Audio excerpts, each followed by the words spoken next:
Entonces, ustedes en nefrología no pueden salir de este capítulo si es que no tienen la seguridad de manejar. Primero, diagnosticar. Segundo, evaluar y tratar estos, estos dos problemas renales que se presentan como complicación de estas dos enfermedades que son totalmente en nuestra y que ustedes tienen la responsabilidad de poder orientar y tratar no solamente en sus familiares, sino también en sus amigos y probablemente en los pacientes que van a tener. ¿Ya?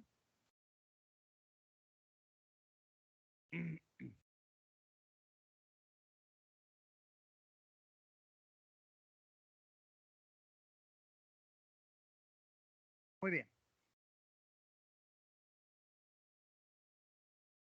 Cuando nosotros hablamos de hipertensión, ¿de qué hablamos? Hablamos de dos tipos de hipertensión, la primaria y la secundaria. Hablamos de la hipertensión primaria, el riñón pues tiene un papel primordial, pero al mismo tiempo, como es un órgano eminentemente vascular, va a sufrir como consecuencia alteraciones producto de la misma hipertensión. Entonces, el doctor Saulo Clark, en una de las publicaciones que hace, nos menciona que el riñón es villano y víctima al mismo tiempo de la hipertensión. ¿Cuándo se comporta como villano? Se comporta como villano cuando se requiere una alteración en la homeostasis del sodio por parte del riñón para que la hipertensión exista y persista.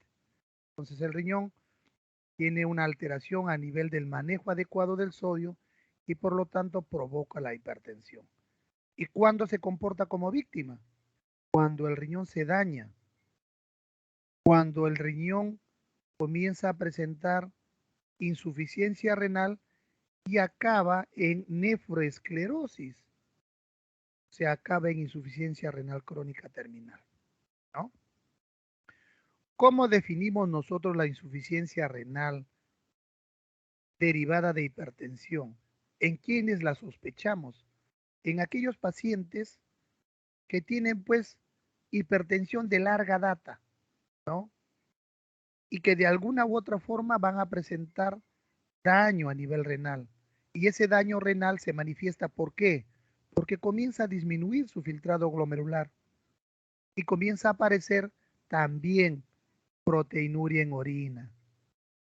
Y todas estas alteraciones se corresponden si nosotros hacemos una biopsia con lesiones histológicas, tanto de isquemia como de fibrosis, a lo cual se le ha denominado nefroesclerosis.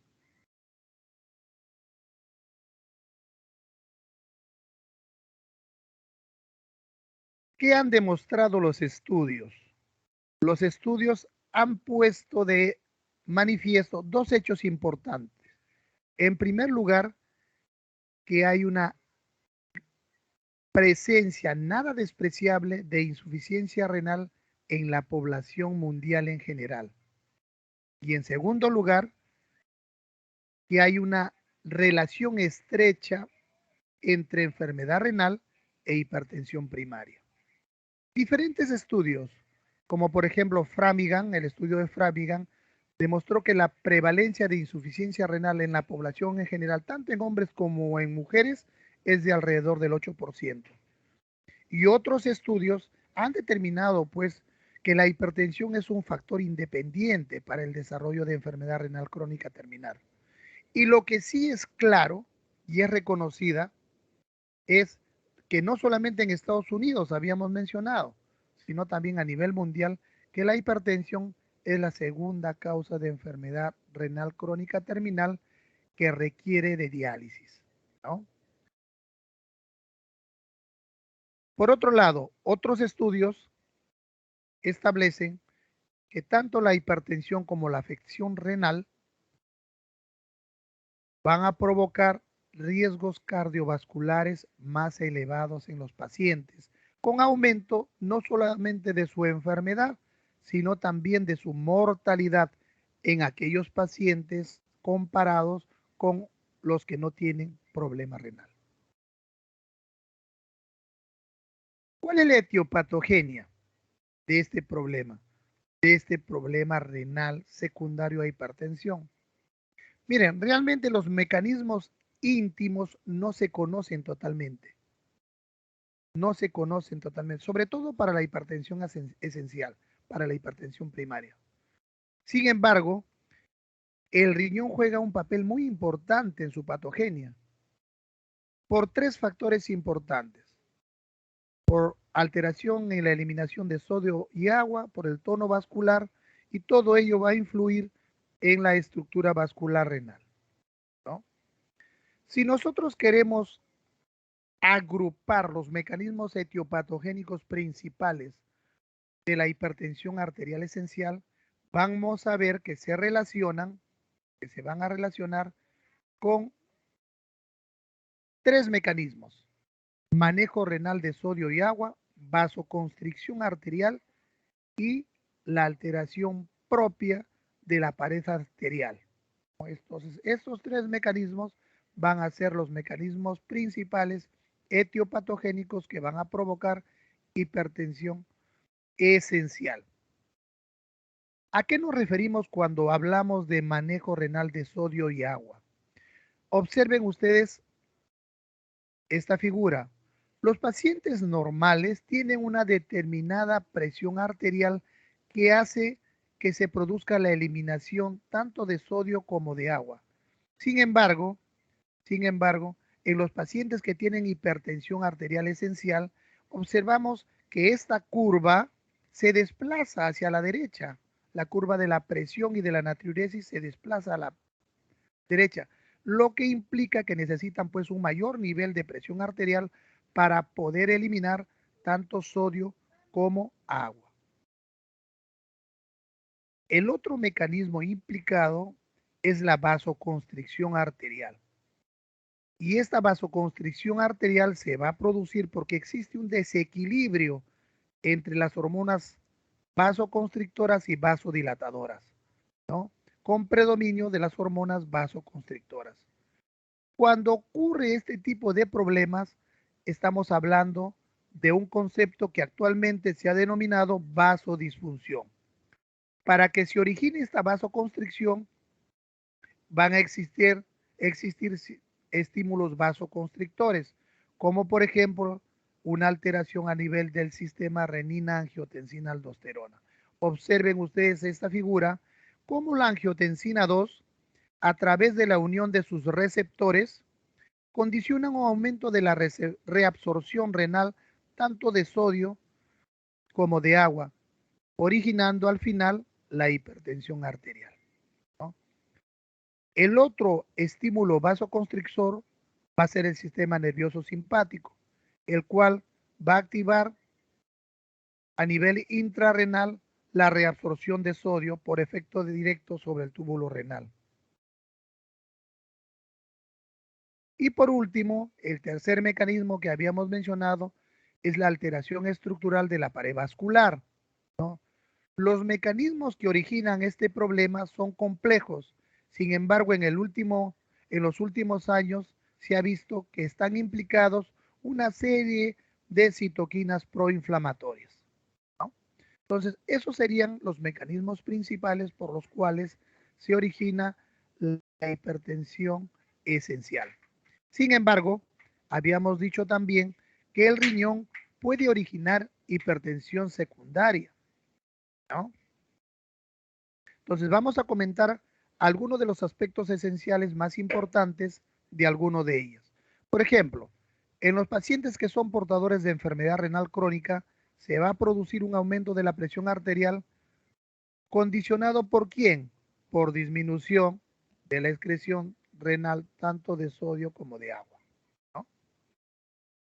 En aquellas situaciones en las cuales encontramos en el paciente que se encuentra elevado el cortisol o la aldosterona, entonces ahí también se va a producir una reabsorción aumentada del sodio renal. Hay otros casos en los cuales puede cursar pacientes con aumento de renina, pacientes portadores de tumores como reninoma o una hipertensión vasculorenal. Entonces se produce la hipertensión por vasoconstricción y aumento de la reabsorción de sodio renal. En otras circunstancias, podemos ver que tenemos hipertensión secundaria a estimulación simpática, pacientes portadores de feocromocitoma o en aquellos pacientes que tienen malos hábitos o hábitos nocivos, como por ejemplo ingesta de anfetaminas o cocaína, los cuales inducen a incremento y liberación de catecolaminas y aumentan la presión arterial. Entonces, si por A o B motivos ustedes tienen un paciente joven sin antecedentes de importancia y que llegue por crisis hipertensiva, lo primero que tienen que descartar es que no sea por ingesta de algún tipo de droga o sustancia que produzca estimulación simpática, ¿no? Hay otros fármacos también que pueden originar hipertensión y que pueden deberse a reabsorción de sodio renal, como por ejemplo los corticoides, o cuando hay algunos pacientes que presentan vasoconstricción arterial secundario a la ingesta de simpáticos miméticos o a la ingesta de aquellos medicamentos que inhiben la vasodilatación, como por ejemplo los AINES. Entonces, todas estas circunstancias o situaciones van a producir o hacer que produzca que el riñón cumpla un papel secundario para provocar hipertensión arterial. Este es un resumen de los mecanismos fisiopatológicos que intervienen en la génesis de la hipertensión arterial esencial, ¿no? Defecto en el manejo renal del sodio y el agua, la vasoconstricción, llamado actualmente vasodisfunción, y el defecto a nivel de la estructura del propio riñón. Todo lo cual va a provocar diferentes mecanismos por los cuales va a llevar a aumento de resistencias periféricas o aumento del gasto cardíaco y con ello la hipertensión arterial. ¿Qué complicaciones vamos a observar en los pacientes hipertensos a nivel renal? ¿No? Lo que vamos a observar es alteraciones tanto en la función del filtrado glomerular como la presencia de proteínas en orina y la progresión hacia una insuficiencia renal, ¿no?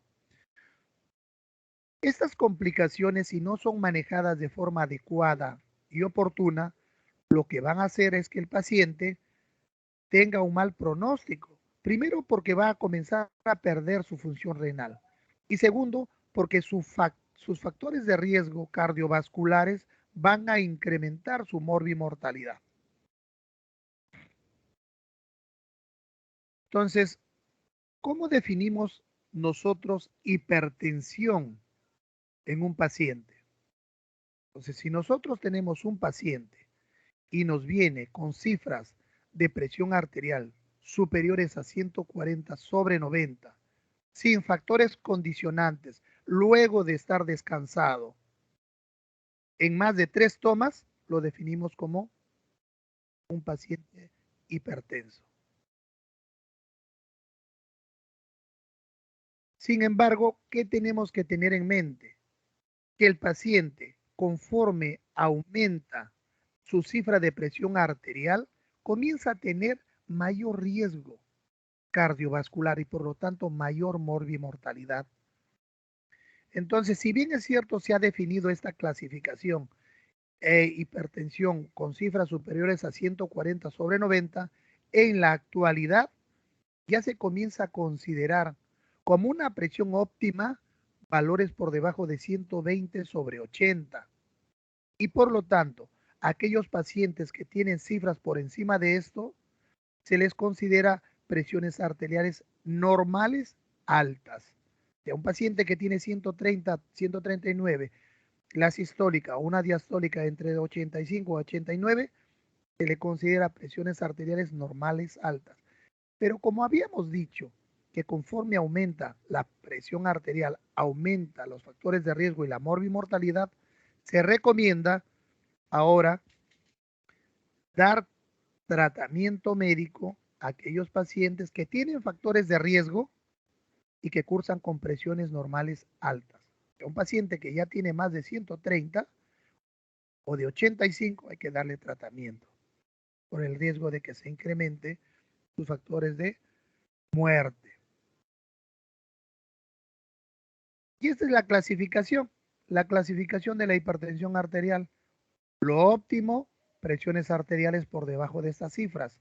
Normales se consideran hasta 130 y 85, por encima de estas normales altas, pero conforme va incrementándose la cifra de hipertensión arterial, el riesgo de factores cardiovasculares se incrementan y por lo tanto el riesgo de muerte y morbilidad también.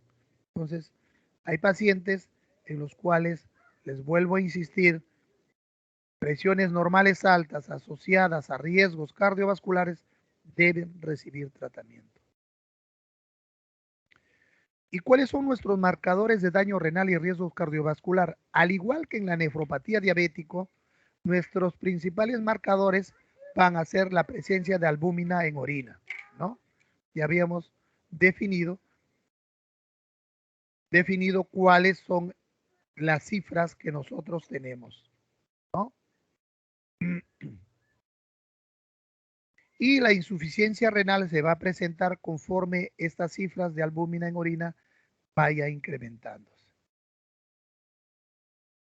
En este cuadro observamos nosotros cómo un paciente que tiene hipertensión y que no es controlado, si lo dejamos a su evolución natural de hipertensión, vemos cómo progresivamente va a disminuir el filtrado glomerular y si la hipertensión se sigue manteniendo sin tratamiento, indefectiblemente lo va a llevar a la insuficiencia renal, girando alrededor de ello como marcadores la albuminuria y la proteinuria franca.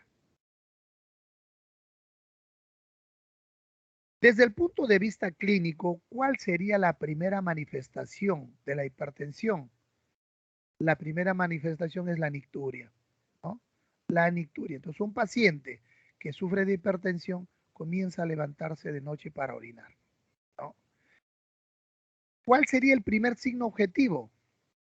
La aparición de albuminuria, microalbuminuria en orina. Al igual que en la nefropatía diabética, después de haber descartado una enfermedad renal primaria o la propia diabetes, si es que el paciente es portador solamente de hipertensión. Y este indicador, habíamos dicho que es muy sensible para orientarnos hacia la progresión de la disfunción endotelial renal. Y igual que acá, igual que en la diabetes, nos va a marcar la progresión de la lesión renal en la hipertensión.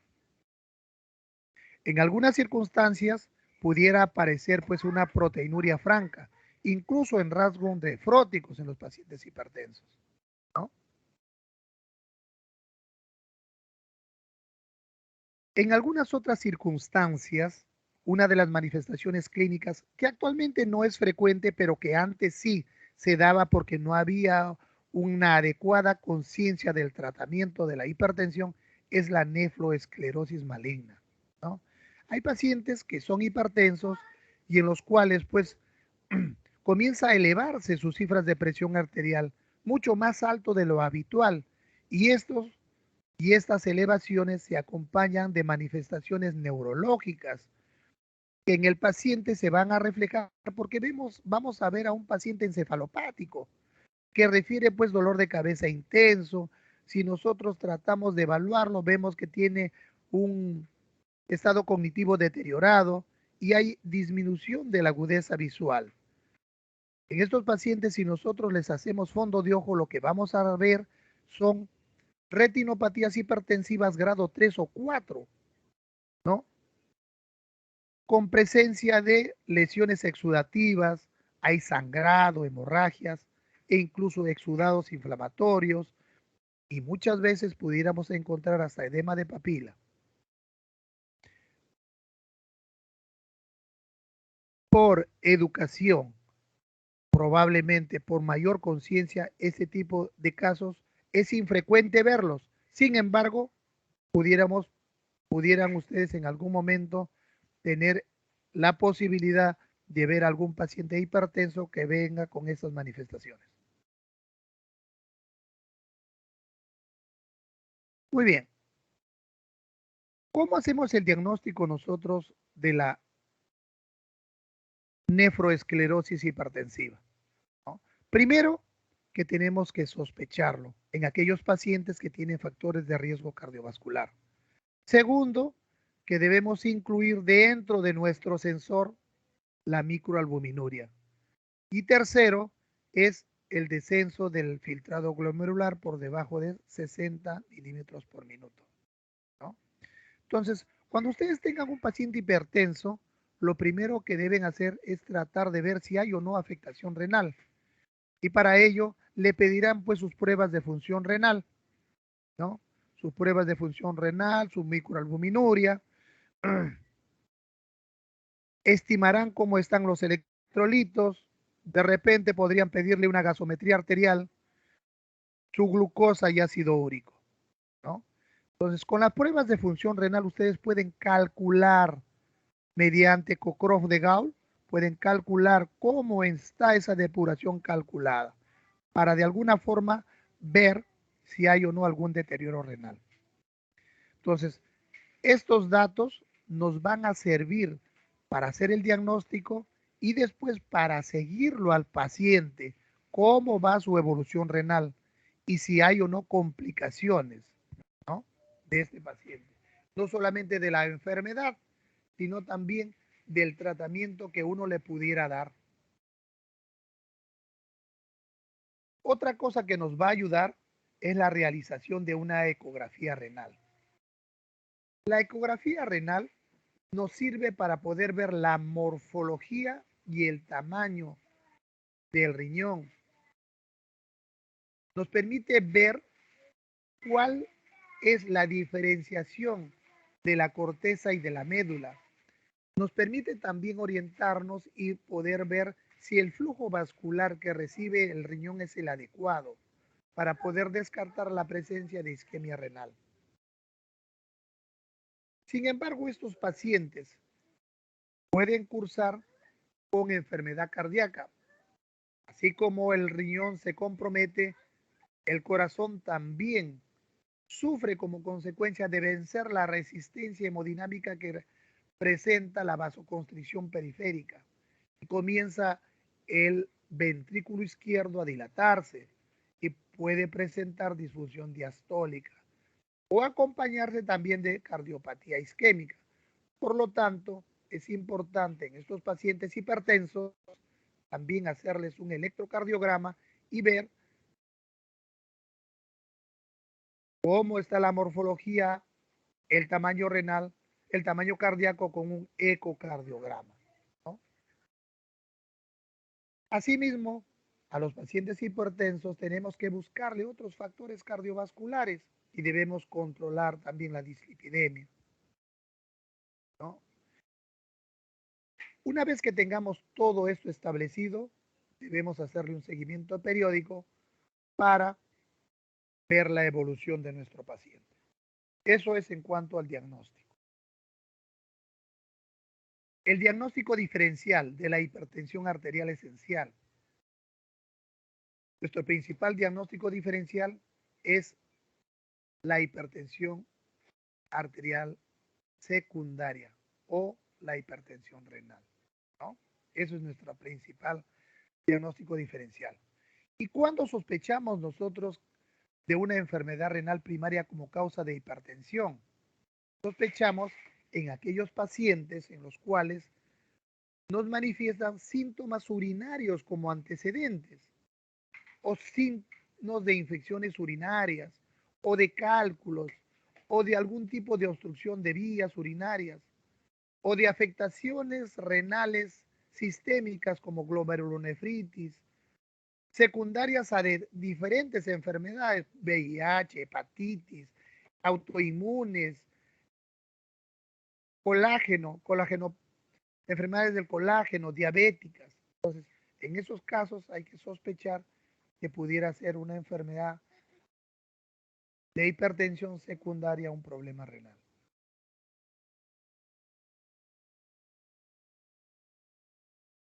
Este es una diapositiva que nos permite recordar que nos permite recordar más o menos cuál es el mecanismo etiopatogénico de una hipertensión renal, una hipertensión secundaria a un problema renal. En el año 1934, Goldman hizo este experimento. Modelo 2 riñones y oclusión parcial de una arteria renal. O sea, utilizó 2 riñones en un perro y a uno lo clipó. Y entonces, ¿qué observó? Que en el riñón isquémico aumentaba la angiotensina 2 y esto originaba que se desencadene hipertensión. En respuesta a esto, a la hipertensión sistémica, el riñón que no estaba clipado incrementaba la eliminación de sodio y agua, produciéndose una hipertensión vasoconstrictiva, ¿no? Entonces, el riñón clipado incrementaba la presión y el otro riñón normal lo que trataba era de compensar eliminando sodio y agua. Después hizo otro experimento.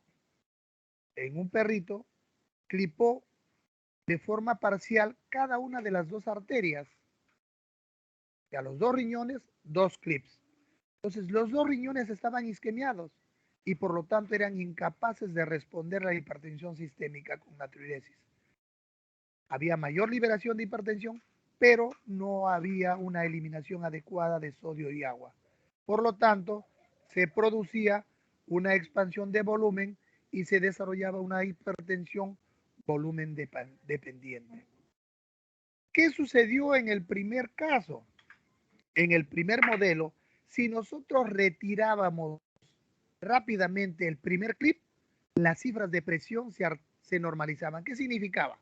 Significaba, colocaba el clip, esperaba la respuesta, había la respuesta, subía la angiotensina, se producía mayor incremento de eliminación de sodio y agua, había hipertensión, pero no dejaba clipado por largo tiempo. Al retirarlo, disminuían las cifras de presión arterial a lo normal, lo cual demostraba el efecto nocivo de la hipertensión sobre el riñón sano. ¿Ya? Pero había que liberarlo rápidamente. Si nosotros lo perpetuábamos o lo dejábamos de forma crónica, la presión arterial ya no volvía a lo normal y el efecto de la hipertensión era muy similar al de los 2 riñones que estaban clipados.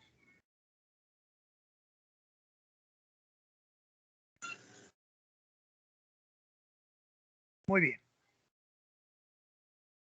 ¿Cuándo se produce hipertensión renal renovascular en los pacientes? Observen ustedes estas figuras. Miren, la primera causa de hipertensión renovascular, ¿cuál va a ser? La estenosis aterosclerótica. ¿Ya? La causa más frecuente es la estenosis aterosclerótica. La aterosclerosis es una enfermedad sistémica.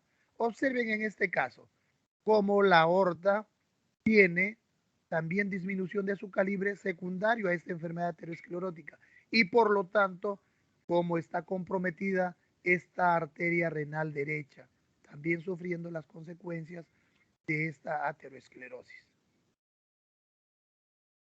¿Cuál es la segunda causa? Las lesiones displásicas congénitas en las distintas capas de la pared del vaso, ¿no?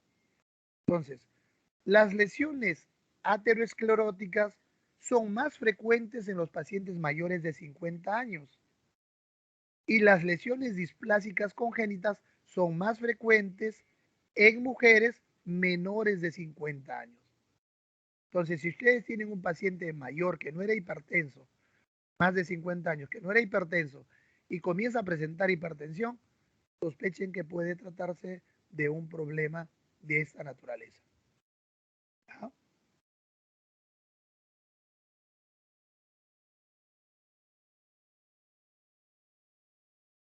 Ahora, en las lesiones ateroscleróticas generalmente se van incrementando conforme la población se envejece, y eso es normal, o conforme tenga mayores factores de riesgo u otras enfermedades como por ejemplo la diabetes mellitus, la hipertensión arterial, enfermedades coronarias o tabaquismo, ¿no?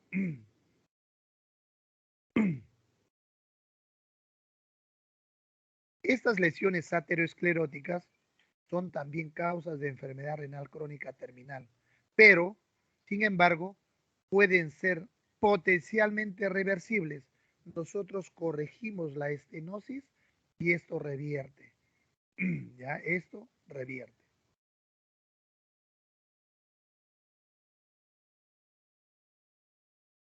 ¿Cuándo debemos nosotros sospechar? ¿O cuándo nosotros debemos sospechar que es una hipertensión renovascular? Ya lo habíamos mencionado. Hipertensión arterial de inicio reciente en menores de 50 años, sobre todo mujeres. ¿Qué pensamos? Displasia. Displasia a nivel de los vasos. Displasia fibromuscular. Tenemos un paciente mayor de 50 años que además de eso también tiene factores cardiovasculares, diabético, fumador. ¿Qué pensamos? Lesión aterosclerótica. Muy bien. ¿En qué otros pacientes pensamos?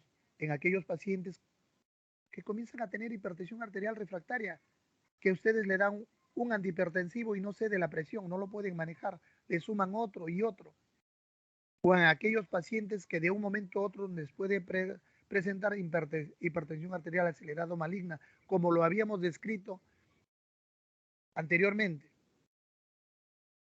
Cuando encontramos nosotros, por ejemplo, tenemos un paciente hipertenso y les hacemos exámenes y les pedimos exámenes pues de carótidas, coronarias o enfermedad vascular periférica y encontramos enfermedad aterosclerótica, hay que sospechar que también va a tener un problema de aterosclerosis a nivel de las arterias renales.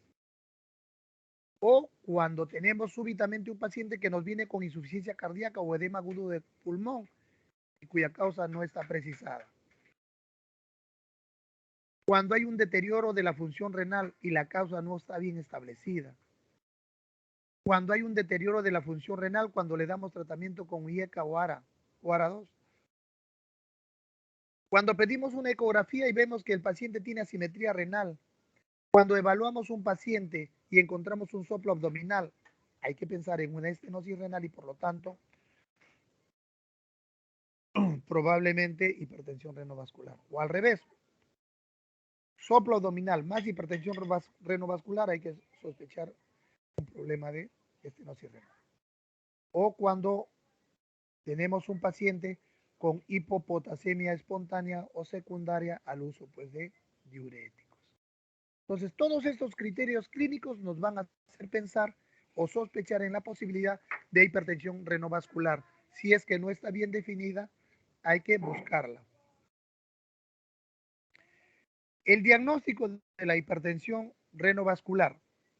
El top es la angiografía de las arterias renales. Hay que pedirle un estudio angiográfico de las arterias renales. Sin embargo, pensar siempre en los beneficios y los contras que implican cada examen que uno solicita. La angiografía es un examen invasivo y no está exenta de complicaciones. Como utiliza medio de contraste, hay que determinar fehacientemente cuál es el valor de filtrado glomerular de función renal que tiene el paciente, porque si no, podríamos provocar necrosis tubular aguda o embolias de colesterol. Entonces, el costo es alto y la disponibilidad es limitada, de acuerdo a donde nos encontremos. Sin embargo, también existen otros métodos diagnósticos no invasivos y de menor costo que nos pueden ayudar a precisar si este paciente presenta o no lesiones renovasculares. Por ejemplo, ¿no? Por ejemplo, una resonancia magnética, una ecografía Doppler, ¿no? Entonces, todo esto va a estar determinado por qué. Va a estar determinado por los recursos tanto del paciente como de los recursos locales que tenga el médico para poder hacer el diagnóstico. ¿Ya? Podemos utilizar también el cintigrama. No es común. Tenemos que utilizar el cintigrama con captopril. Una ayuda diagnóstica importantísima es la ecografía Doppler. La ecografía Doppler, porque con esta podemos observar si tenemos o no una función renal normal. La tomografía, la angiotomografía también es importante para poder ayudarnos a determinar si hay o no un problema a nivel renovascular. ¿Ya? Sin embargo, sin embargo, todos aquellos estudios, ya sea de tomografía, que requieren pues contraste para poder realizarlo, hay que valorar bien en pacientes que tienen insuficiencia renal. Esto es un cuadro que nos va a presentar la sensibilidad y especificidad que tiene cada uno de los exámenes para diagnóstico de hipertensión renovascular. Observen ustedes cómo la angiografía por resonancia es la que tiene mayor sensibilidad y especificidad, seguido por la angiografía por tomografía computarizada. Sin embargo, como les vuelvo a repetir, hay que valorar bien beneficio-costo y sobre todo cómo está esa función renal por el hecho de utilizar sustancias de contraste que pudieran complicar aún más el problema renal. ¿Cuál es el tratamiento? El tratamiento debe ser dirigido a controlar la presión arterial. ¿Ya? Y para ello, ¿qué utilizamos? Vamos a utilizar los mismos medicamentos que utilizamos anteriormente en nefropatía diabética. Hay otras enfermedades parenquimatosas y que se las voy a presentar en una diapositiva siguiente. Hay otras enfermedades parenquimatosas que también pueden provocar, al igual, hipertensión renal secundaria, ¿no?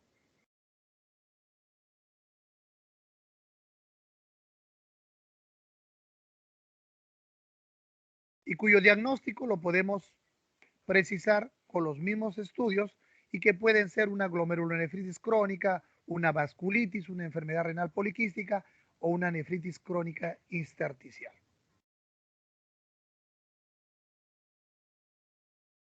Muy bien. El tratamiento en general, tanto de la hipertensión esencial como de las enfermedades renales, debe cumplir con metas que les vamos a presentar en una tablita.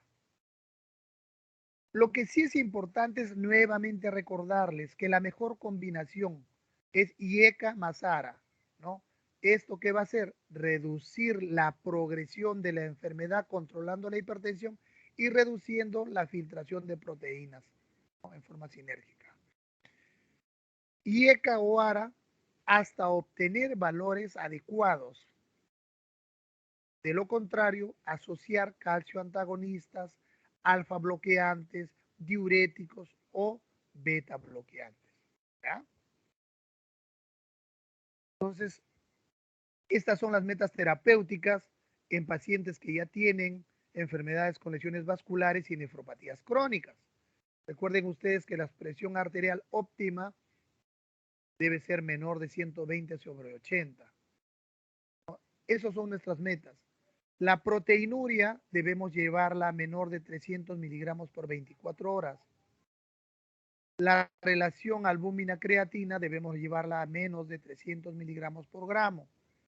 El colesterol LDL a menos de 100 miligramos por decilitro. El colesterol LDL a menos de 130 y la hemoglobina glicosilada, si fuera un paciente diabético, debemos pues mantenerla por debajo de 7,5%.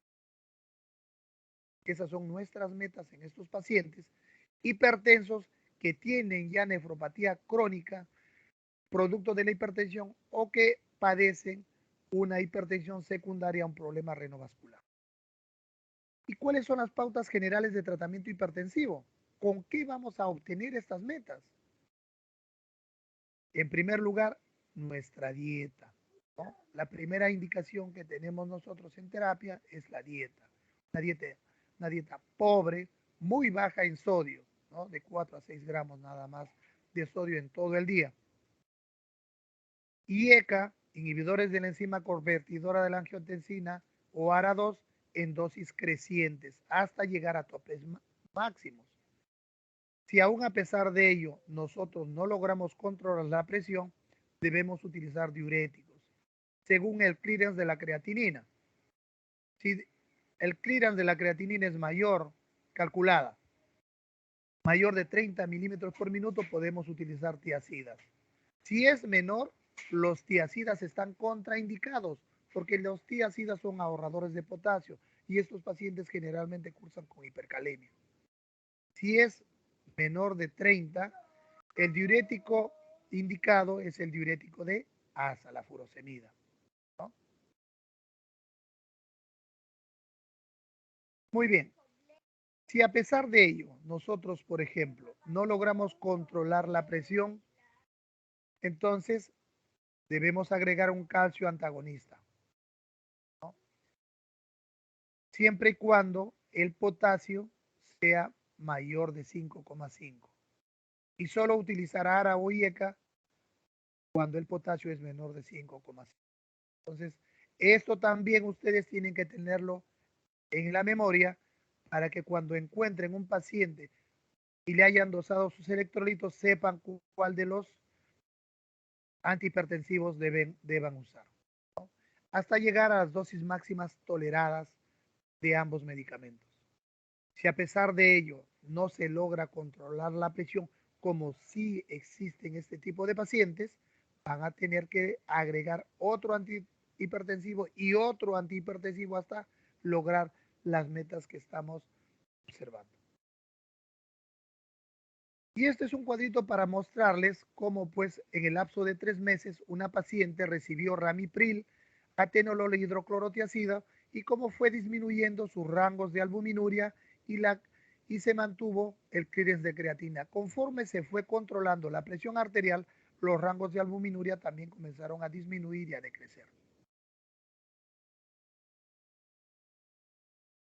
Por otro lado, vamos a tener pacientes con hipertensión arterial en pacientes que se dializan, o sea, pacientes que ya llegaron a la diálisis, que ya perdieron el riñón, o en los cuales la única alternativa fue trasplantarlos, ¿no? Entonces, en los pacientes con hemodiálisis, la hipertensión arterial se presenta en aproximadamente un 75%. Pero estos pacientes, recuerden ustedes que son hipertensos volúmenes dependientes. O sea, a pesar de que les demos tratamiento nosotros, estos pacientes no van a controlar su presión alta si es que no lo dializan, no lo hemodializan. Muchos pacientes han llegado o hemos tenido y a pesar de utilizar IECA, inhibidor, ARA2, calcio antagonistas, alfa, alfa bloqueantes, no controlan la presión. Hemos llegado a topes máximos, incluso por vía oral, todos esos medicamentos y por vía endovenosa, nitroglicerina, labetalol, y no controlan la presión. Y la única forma de hacer que estos pacientes controlen su presión es hemodializándolos, ¿no? Un día, al segundo día y al tercer día. Recién a partir de allí, después de un buen ultrafiltrado, estos pacientes comienzan a manejar presiones arteriales normales. Entonces, estos pacientes son volúmenes dependientes, ¿ya? Por otro lado, hay un grupo de pacientes que son trasplantados y que generalmente o con gran frecuencia van a presentar hipertensión arterial. Secundaria, ¿a qué cosa? A la prescripción de los fármacos inmunosupresores nefrotóxicos que se utilizan para que no rechacen el trasplante renal. ¿Cuáles son estos fármacos? La ciclosporina y el tacrolimus, ¿no? Y a las finales, como consecuencia de ello, el paciente, el que fue trasplantado, va a desarrollar nefropatía crónica del injerto. Para que estos pacientes preserven la función adecuada de ese riñón trasplantado, van a requerir pues un tratamiento antihipertensivo enérgico. Por un lado, tratamos de mejorar su calidad de vida colocándoles un riñón, pero sabemos que tenemos que utilizar drogas inmunosupresoras nefrotóxicas para evitar el rechazo y sabemos que a la larga va a desarrollar un problema crónico. Entonces a estos pacientes tenemos que darle un tratamiento antihipertensivo adecuado y enérgico para que ese trasplante no se pierda. Muy bien, doctores. ¿Alguna pregunta?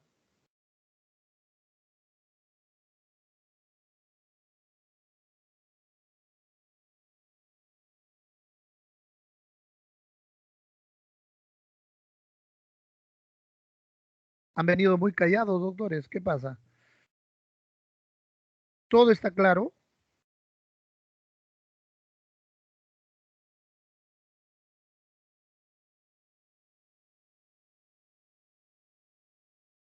Sí, doctor. Chicos, ¿alguien tiene alguna pregunta, por favor?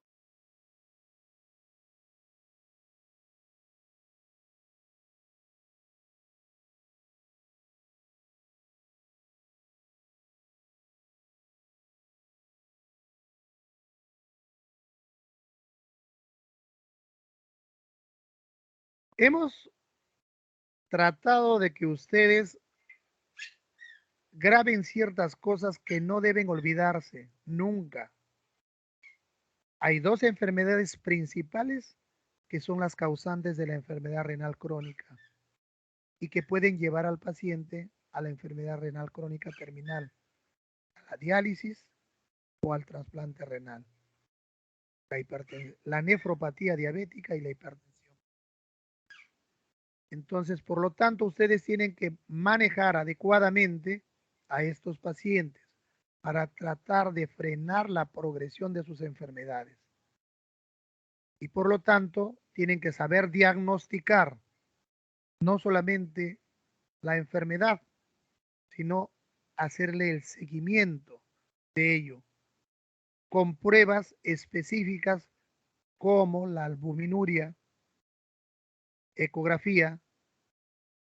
Tienen que aprender a sospechar algunas enfermedades que son secundarias y que pudieran ser la causa de la hipertensión en este caso, y tienen que saber cuáles son los objetivos del tratamiento al cual va dirigido cada uno de estos tratamientos.